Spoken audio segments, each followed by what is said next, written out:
पण हे सगळं सुरू होतं. खासदार सांगतो, एक खासदार सांगतो मी बॉम्ब टाकीन, माझ्या नावावरती 5 मर्डर आहेत. हे आपल्या राज्यात होऊ शकतं आणि त्यांना हात लागत नाही कोणाचा, कारण सत्तेत गेलेत. हे बोलायची हिंमत कशी होते? कारण अंकुशच नाही कोणाचा, कोणाचाही अंकुश नाही.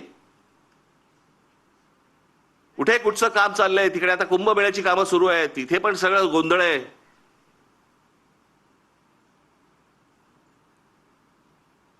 जे काय महाराष्ट्रामध्ये चालू आहे, बाबांनो तुम्ही लक्ष ठेवलं पाहिजे, तुम्ही बोललं पाहिजे. बाकीच्या ठिकाणचं तर सोडून द्या, परंतु रेल्वेमध्ये तुम्ही लक्ष दिलं पाहिजेत, लक्ष ठेवलं पाहिजेत. रोज रेल्वे जाते आणि येते, एवढंच लक्ष ठेवण्यासारखं नाहीये. तिथे कोण घुसतायत इथे लक्ष ठेवणं गरजेचं आहे. कोण येतंय, कोण स्टॉल्स टाकतंय, कुठच्या प्रकारची टेंडर्स निघतायत, कुठच्या प्रकारच्या नोकऱ्या निघतायत.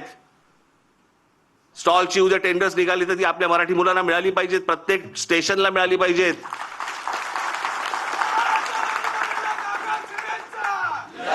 याच्यावर तुमचं बारीक लक्ष पाहिजे.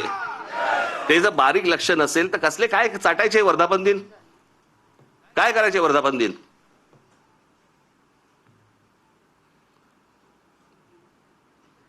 म्हणून मी आपल्याला आज या वर्धापन दिनाच्या दिवशी फक्त तुम्हाला एकच मला तुम्हाला सांगायचंय, जागे राहा, सतर्क राहा, बेसावध राहू नका.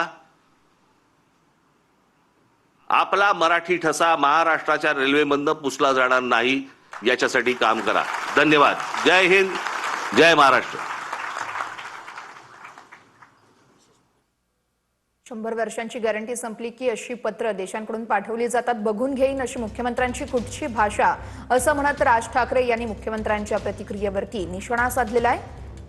पक्ष फोडाफोडीवरती महाराष्ट्रात चर्चा सुरू आहे. पेट्रोल इथेनॉल बद्दल पेट्रोलियम मंत्री बोलतायत, रस्ते वाहतूक मंत्री बोलतायत, मात्र पेट्रोलियम मंत्री बोलत नाहीत असं देखील राज ठाकरेंनी म्हटलंय. काल झाड पडलं आज मॅनहोल असं बोलून